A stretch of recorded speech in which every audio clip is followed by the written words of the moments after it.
సత్తుపల్లిలో సండ్ర వెంకటవీరయ్య సంగతి ఏంటి? బయట తెలంగాణ అధికార పక్షంతో ఢీ అంటే ఢీ అంటున్న టీడీపీ ఎమ్మెల్యే నియోజకవర్గంలో ఎలా ఉంటున్నారు?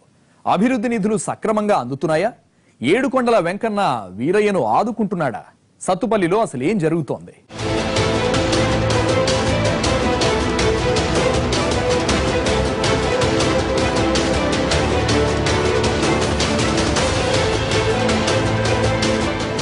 మహామహులు ప్రాతినిధ్యం వహించిన అసెంబ్లీ నియోజకవర్గం ఖమ్మం జిల్లా సత్తుపల్లి. ఉమ్మడి రాష్ట్రానికి ముఖ్యమంత్రి పలువురు మంత్రులను ఇచ్చిన సెగ్మెంట్ ఇది.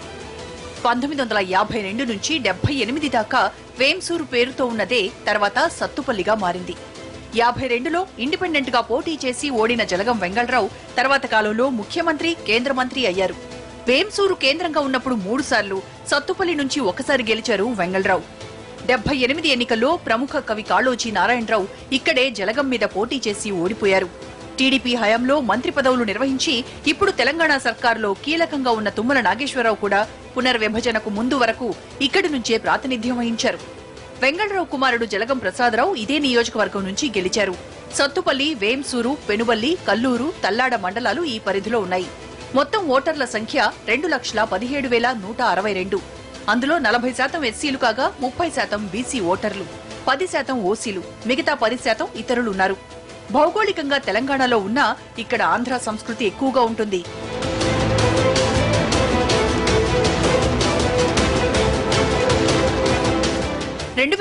పునర్విభజన తర్వాత జనరల్ నుంచి ఎస్సీ రిజర్వ్ అయింది సత్తుపల్లి.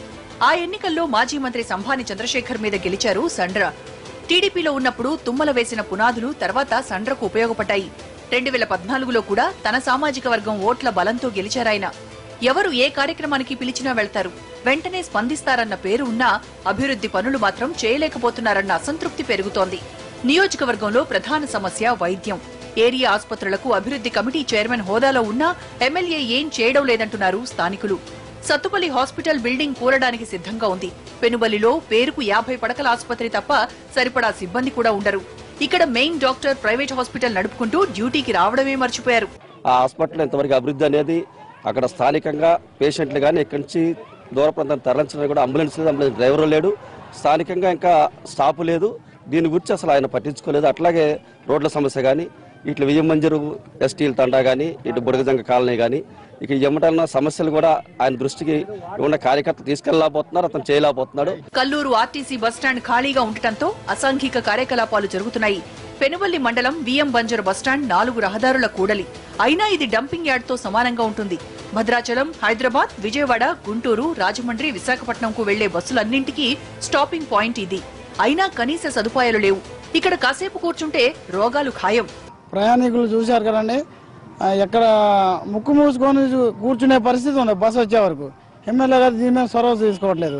అదేవిధంగా ఇక్కడ ఉన్న ప్రభుత్వ హాస్పిటల్ ఏదైతే ఉన్నదో హాస్పిటల్లో అభివృద్ధి కమిటీ చైర్మన్గా ఉన్నటువంటి ఎమ్మెల్యే గారు ఈ రోజు వరకు ఎమ్మెల్యే గారి పర్యవేక్షణ కొరవడింది. అక్కడ గవర్నమెంట్ డాక్టర్స్ ఎప్పుడు వస్తున్నారో ఎప్పుడు పోతున్నారో కూడా తెలియని పరిస్థితి. జిల్లాల పునర్విభజన టైంలో కల్లూరు రెవెన్యూ డివిజన్ కి ఇచ్చిన ప్రాధాన్యత సత్తుపల్లి జిల్లా సాధనకు ఇవ్వలేదన్న అపవాదు ఉంది. సత్తుపల్లిలో డంపింగ్ యార్డ్ సమస్యకు ఇంతవరకు పరిష్కారం రాలేదు. ఒకవైపు సింగరేణి కాలుష్యం, మరోవైపు రహదారుల పక్కనే చెత్తతో ఇబ్బంది పడుతున్నారు స్థానికులు. డంపింగ్ యార్డ్ విషయంలో సండ్రా పూర్తిగా విఫలమయ్యారన్న అభిప్రాయం ఉంది.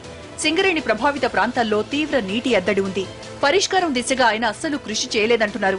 ఊళ్లలో డ్రైనేజీ, దోమల వల్ల వచ్చే రోగాల గురించి చెప్పే పనే లేదు. పక్క ఊర్లో నీళ్లు ఉన్నాయి, మా ఊర్లో నీళ్లు మంచినీళ్ళు తాగుతాం, ఇబ్బంది అవుతున్నాయి. వాటర్ నుంచి కొనుక్కొని తాగుతున్నాం. రెండోది ఎమ్మెల్యే గారు మా దగ్గర రాలేదు. మేము వెళ్ళి కలుసుకున్నాం, మేము లీటర్లు రాస్తున్నాం, గిరిజా గారికి చెప్పాం, సర్పంచ్ గారికి చెప్పాం, ఏం పట్టించుకోవట్లేదు. ఇక్కడి నుంచి ఒక 5 కిలోమీటర్లు దాటితే చుట్టుపక్కల పల్లెలలో నీళ్లు బొర్లిపోతున్నాయి, ప్రతి ఒక్క ఊళ్ళోనైనా ప్రతి ఒక్క పల్లెలో అయినా. కానీ మా పల్లెలో ఇంతవరకు వాటర్ సప్లై లేదు. ఏమన్నంటే మీ భూమిలో వాటర్ లేదు, మేము ఎక్కడ తెచ్చేయాలంటున్నారు. తర్వాత పక్కమటి లంకాసాగరం నుంచి తీసుకొస్తాం అన్నారు. అది దానికి ఇంతవరకు రూపేనామ లేదు. అయితే ప్రతిపక్షంలో ఉన్నా సరే తన కోటా కింద వచ్చిన నిధులను మండలాల వారీగా సమస్యలు గుర్తించి కేటాయించారని, ఈ 3 ఏళ్లలో 6 కోట్ల రూపాయల పనులు చేశారని చెబుతోంది ఎమ్మెల్యే వర్గం. గ్రామాల్లో అంతర్గత రహదారులు, ఎస్సీ కాలనీల్లో బోర్వెల్స్ కోసం ఎక్కువగా ఉపయోగించారు. వీటికి తోడు ఏపీ ప్రభుత్వం టీటీడీ బోర్డు సభ్యుడిగా అవకాశం కల్పించడంతో అక్కడి నుంచి వచ్చిన నిధులతో పురాతన దేవాలయాల పునరుద్ధరణ, దళితవాడల్లో భజన మందిరాల నిర్మాణం లాంటి పనులు చేశారు. అడిగిన వారికి లేదనకుండా తన పదవీ కాలంలో దాదాపు 40,000 మందికి సిఫారసు లేఖలిచ్చి స్వామి దర్శనం చేయించారని, ఇవన్నీ మా నాయకుడికి ప్లస్ పాయింట్స్ అంటున్నారు ఎమ్మెల్యే అనుచరులు.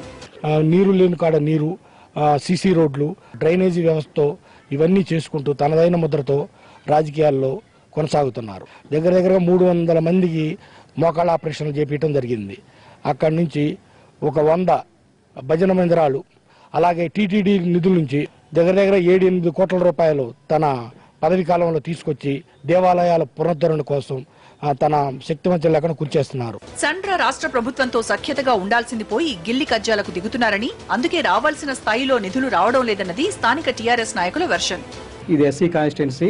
ఈ కాన్స్టిట్యున్సీ సంబంధించినటువంటి ఎలాంటి ఒక అంబేద్కర్ భవనం కానీ లేదా క్రిస్టియన్ కమ్యూనిటీ హాల్ కానీ ఒక్కడ కూడా ఏ మండలం కూడా ఏర్పాటు చేయడం జరగలేదు. కారణం ఏంటో తెలియదు. ఒక ఎస్సీ కాన్స్టిట్యున్సీలో ఒక ఎస్సీ ఎమ్మెల్యే అయ్యి ఈ భవనాలు కానీ ఎందుకు తీసుకురాలేదు, ఫస్ట్ క్వశ్చన్.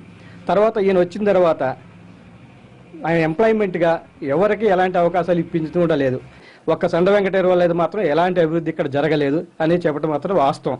ఈయన ఏది విషయంలో కూడా అన్ని విషయాల్లో కూడా విఫలమవుతున్నారు.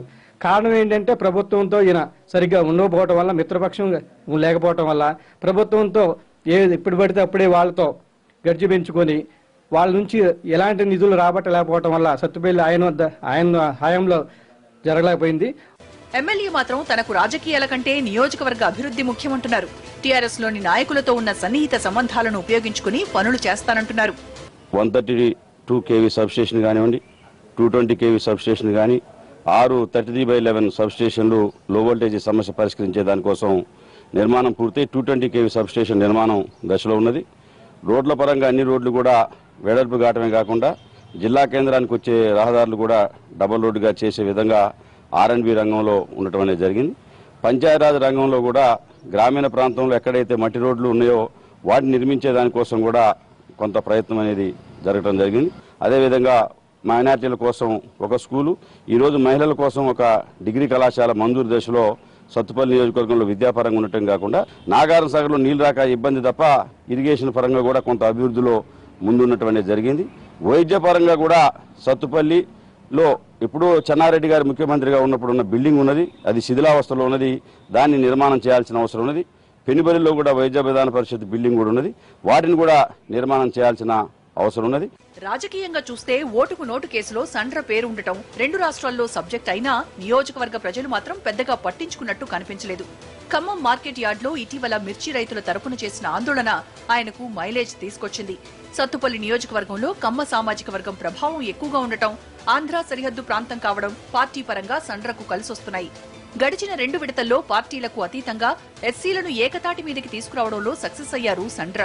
దీంతో జలగం వెంగళరావు, ప్రసాదరావు, తుమ్మల నాగేశ్వరరావు తర్వాత వరుసగా 2 సార్లు గెలిచిన ఘనత ఆయనకు దక్కింది. నియోజకవర్గంలో టీఆర్ఎస్ పుంజుకుంటోంది.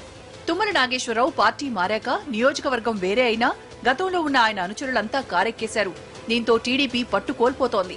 వచ్చే 2 ఏళ్లలో అధికార పార్టీ మరింత పుంజుకుంటే ఎమ్మెల్యేకు ఇబ్బందులు తప్పవన్న విశ్లేషణలున్నాయి.